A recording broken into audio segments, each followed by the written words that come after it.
आज की क्लास में आप सभी का बहुत बहुत स्वागत है। आइए देखते हैं यहाँ पर व्याकरण से कुछ जो है टॉपिक जो आपको यहाँ पर टॉपिक वाइज जो है कराया जा रहा है, जिससे हमारा जो कॉन्सेप्ट है वो क्लियर हो जाए। ये खासकर उन लोगों के लिए है जो बीपीएससी टीआरई 3 की तैयारी कर रहे हैं, क्योंकि वहाँ पर एक एक पॉइंट को समझना बहुत ज़रूरी हो जाता है। बहुत ही डीप में जा कर के बीपीएससी ये क्वेश्चन पूछता है। तो आप लोगों के लिए ये क्लास बहुत ही महत्वपूर्ण होने वाली है। आप लोग अपने सभी साथी मित्रों को एक बार शेयर कर दीजिए, और जो नए जुड़ रहे हैं यहाँ पर जो है चैनल को सब्सक्राइब कर लें और ऑल नोटिफिकेशन पर आप लोग क्लिक कर लीजिए। इसी तरह के आपको डिटेल में सारे टॉपिक कवर कराए जाएंगे। आइए देखते हैं इसमें। वर्ण उस मूल ध्वनि को कहते हैं जिसका खंड न हो सके।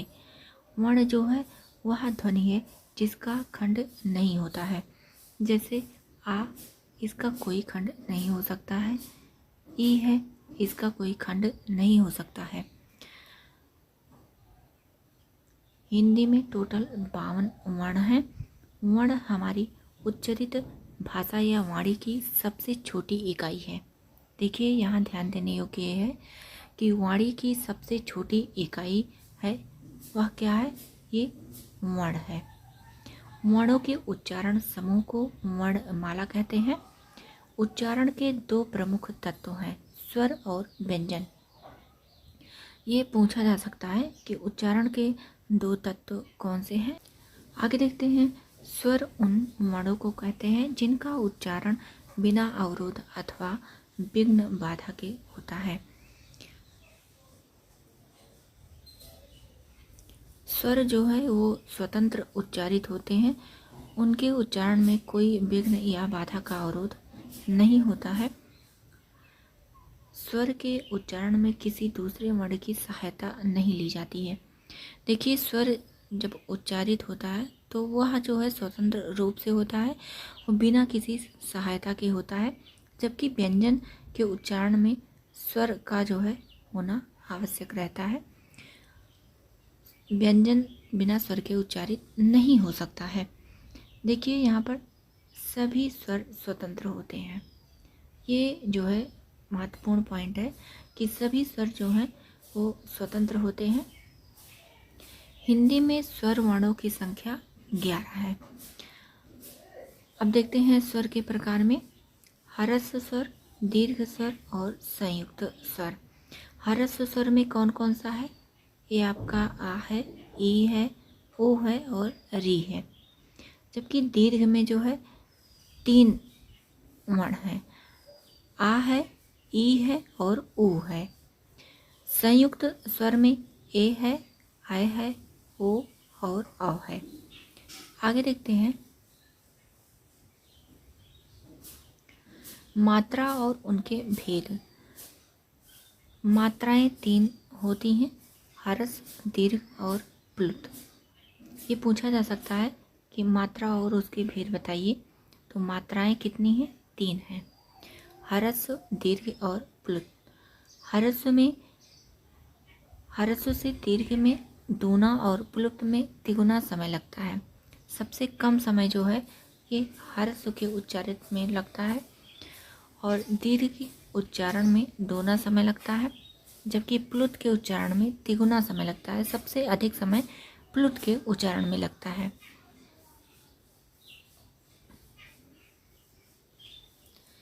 मात्राएं स्वरों की ही होती हैं, व्यंजन की नहीं, क्योंकि व्यंजन तो स्वरों के ही सहारे बोले जाते हैं। देखिए एक एक पॉइंट आपके लिए बहुत ही महत्वपूर्ण है, क्योंकि बीपीएससी इन्हीं पॉइंट से ही क्वेश्चन आपको देता है। आपको जब तक डिटेल में पूर्ण रूप से जानकारी नहीं रहेगी, आप क्वेश्चन को सॉल्व नहीं कर पाएंगे।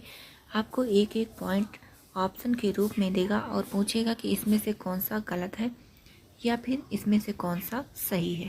तो इस तरह से अगर क्वेश्चन पूछा जा रहा है तो आपको जो है पूर्ण रूप से ये आवश्यक हो जाता है कि पूर्ण जानकारी आपको होनी चाहिए कि किसके बारे में क्या सत्य है और क्या गलत है।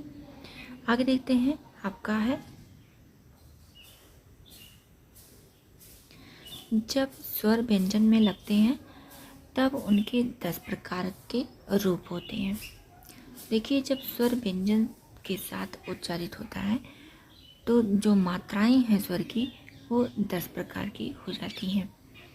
इसमें है बड़ा की मात्रा, छोटी, बड़ी और छोटा ऊ और बड़ा ऊ, री, ए, ऐ, ओ और औ की मात्रा। यहाँ पर जो है ये आपको समझना आवश्यक है कि अगर व्यंजन में स्वर उच्चारित हो रहा है तो स्वर की जो मात्रा है वो 10 प्रकार की है। आपका यहाँ पर जो है ये ध्यान दीजिएगा, इसमें से दे सकता है कि कौन सा नहीं है या फिर कौन सा है या फिर किसके सहारे ये जोड़ते हैं, बोले जाते हैं। इन सब चीज़ों के बारे में आपको जानकारी जो है होनी चाहिए। आगे देखते हैं, छंद शास्त्र में ह्रस्व मात्रा को लघु। देखिए, मात्रा कितने प्रकार के कितना रूप ले रही है।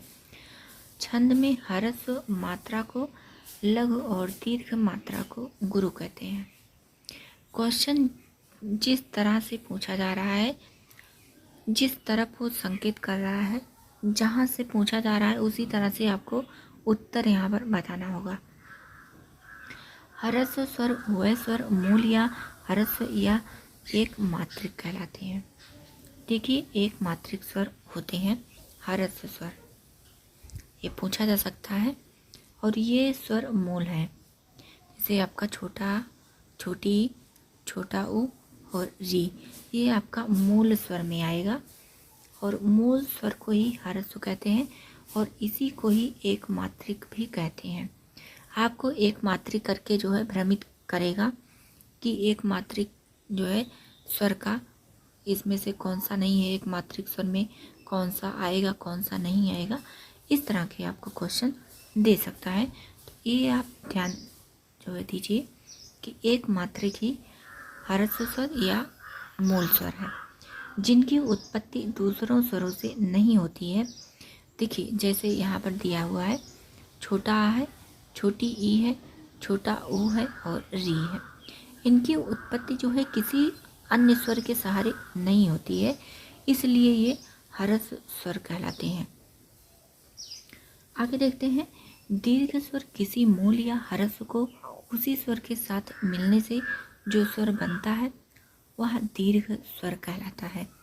जैसे बड़ा आ हुआ, बड़ी ई, बड़ा ऊ, ए, ऐ, ओ और औ, ये सभी जो है स्वर के सहारे बनते हैं। जैसे छोटा है यहाँ पर, तो ये आपका बड़ा बन जाएगा। इस तरह के जो है इनका रूप परिवर्तन होता है।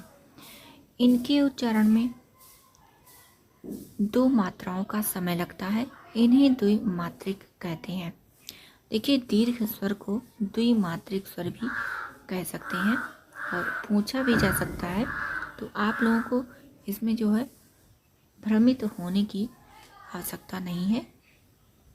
आप लोग जब कॉन्सेप्ट क्लियर किए रहेंगे तो सारे प्रश्न बहुत ही आसानी से, बहुत ही धैर्यतापूर्ण जो है आप कर पाएंगे। एक छोटी सी चीज़ जो है आपको 1 नंबर पीछे कर सकती है। ये सारे प्रश्न बहुत ही सामान्य होते हैं, लेकिन जब पूछा जाता है तो कठिनाई स्तर को बढ़ा देते हैं। प्लुत के बारे में देखते हैं। जिस स्वर के उच्चारण में तिगुना समय लगे उसे प्लुत कहते हैं। इसे देखिए त्रिमात्रिक स्वर भी कहते हैं। इसी तरह के जो है क्वेश्चन पूछा जाता है कि त्रिमात्रिक स्वर में कौन सा है कौन सा नहीं है। तो प्लुत स्वर वह हैं जिनमें तिगुना समय लगता है और त्रिमात्रिक स्वर ये कहलाते हैं। अच्छा, प्लुत का जो संकेत है ये इस तरह से होता है, जैसे जब आप ओम लिखते हैं तो इसी तरह का जो है इसमें लिखा जाएगा। इस तरह के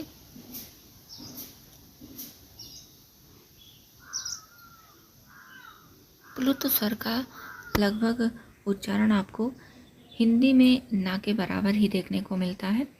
संस्कृत में ये जो है ज़्यादा देखने को मिलता है। संस्कृत में ये ज़्यादा उच्चारित होता है। आगे देखते हैं अनुनासिक, निरनुनासिक, अनुस्वार और विसर्ग। हिंदी में स्वरों का उच्चारण अनुनासिक और निरनुनासिक होता है। अनुस्वार और विसर्ग व्यंजन है। ये दोनों जो है व्यंजन में गिने जाते हैं, जो स्वर के बाद स्वर से स्वतंत्र आते हैं। ठीक है, ये देखिए बहुत ही महत्वपूर्ण पॉइंट है। ये जो है विसर्ग और अनुस्वार आपके स्वर के बाद ही आएंगे और ये पूर्ण रूप से स्वतंत्र स्वर हैं। स्वर से जो है ये स्वतंत्र रहते हैं, स्वर के बाद ये प्रयुक्त किए जाते हैं। और हिंदी में स्वरों का उच्चारण अनुनासिक और निरानुनासिक होता है। ये सारे पॉइंट आप लोग जो है पकड़ के रखिए, यहीं से क्वेश्चन बनेगा और आपको फिर घबराहट होने लगती है कि ये प्रश्न कहाँ से आ गया है। तो बहुत बेसिक पॉइंट लेकिन रहता है बहुत ही महत्वपूर्ण। अनुनासिक देखते हैं, इसका जो निशान है ये है चिन्ह।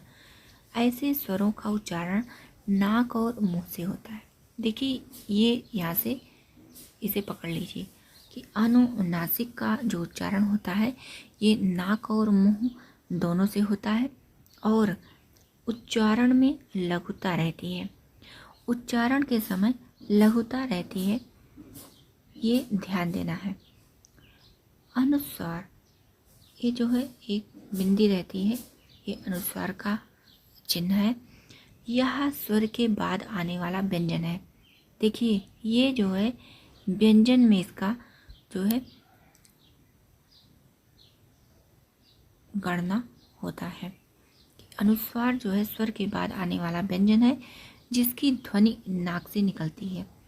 इसे यहाँ पर ध्यान देना है कि अनुस्वार जो है ये नाक से ही निकलेगा, जबकि अनुनासिक जो है नाक और मुंह दोनों से निकलेगा और इसमें लघुता रहती है।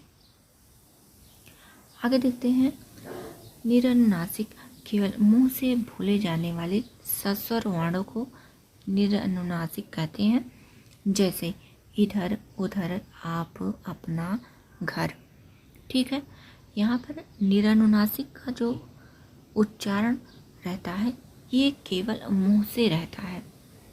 इसी तरह से आपको सुझा सकता है कि अनुस्वार का उच्चारण, निरनुनासिक का उच्चारण या फिर जो है विसर्ग का उच्चारण इस तरह के आपको दे सकता है। विसर्ग, देखिए इसका चिन्ह ये है।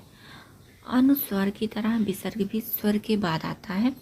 यह व्यंजन है और इसका उच्चारण जो है स्वर के बाद होता है। आगे देखते हैं अनुस्वार और विसर्ग ना तो स्वर है ना व्यंजन। ये जो है एक अपवाद है और ये टिप्पणी कह रहे हैं कि किशोरी दास वाजपेयी, ये कहते हैं अनुस्वार और विसर्ग ना तो स्वर है ना व्यंजन। अगर इनके अनुसार कहीं पूछा जा रहा है तो ये चीज़ आपको ध्यान देना है कि इनके अनुसार अनुस्वार जो है, इन्होंने अनुस्वार और विसर्ग को ना तो स्वर के अंतर्गत रखा है ना ही व्यंजन के अंतर्गत। आगे देखिए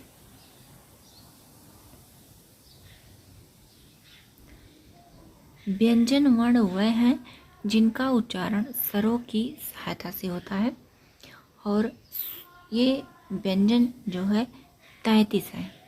व्यंजनों की संख्या 33 है और व्यंजन वर्ण वह हैं जिनका उच्चारण स्वरों की सहायता से होता है। इन बातों को आप पकड़िए, अगर इनको आप पकड़ के रखते हैं तो आपके लिए प्रश्न हल करना जो है बहुत ही आसान हो जाएगा। व्यंजन की 3 श्रेणियां हैं, कौन कौन सी हैं? स्पर्श, अंतस्थ और ऊष्म। आपको क्वेश्चन कैसे पूछ रहा है, इस तरह पर जो है ज़्यादा आप लोग ध्यान दीजिए। आगे देखते हैं।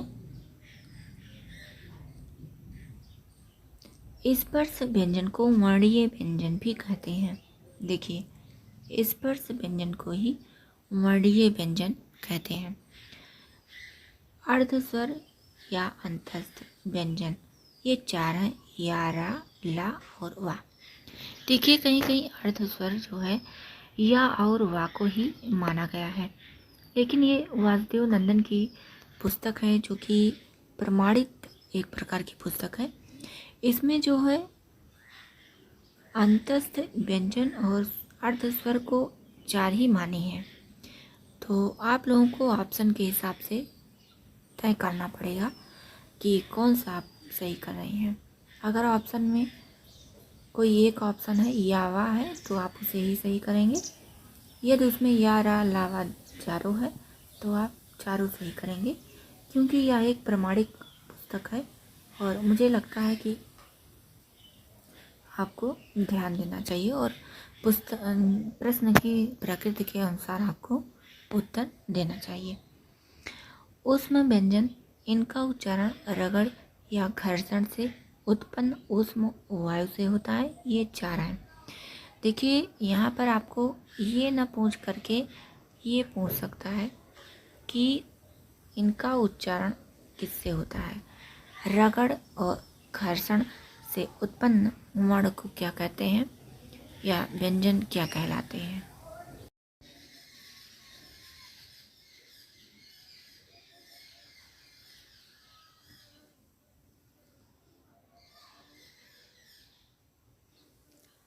उच्चारण में वायु प्रवेश की दृष्टि से व्यंजन जो है 2 प्रकार के होते हैं, अल्प प्राण और महाप्राण। प्रत्येक वर्ग का पहला, तीसरा और 5वां वर्ण और अंतस्थ अल्प प्राण है। अंतस्थ आपका या, रा, ला, वा जो है ये अल्प प्राण में आएगा और प्रत्येक वर्ग का स्पर्श व्यंजन में पहला, तीसरा, 5वां वर्ण जो है ये अल्प प्राण में रहेगा। अगला टॉपिक है, प्रत्येक वर्ग का दूसरा और चौथा वर्ण ऊष्म वर्ण महाप्राण है। देखिए, प्रत्येक वर्ग का स्पर्श व्यंजन में दूसरा और चौथा वर्ण और ऊष्म वर्ण ये जो है महाप्राण में आता है। आज की क्लास यहीं तक, मिलते हैं अगली नई क्लास में। ये क्लास अगर आपको पसंद आई हो तो लाइक, शेयर और सब्सक्राइब ज़रूर करें और कमेंट करके ज़रूर बताइए कि आपको इसी तरह से डिटेल क्लास चाहिए या फिर इससे संबंधित प्रश्नोत्तरी या प्रैक्टिस सेट चाहिए। उसी तरह से आपको जो है क्लास देखने को मिलेगा। मिलते हैं फिर अगली नई क्लास में।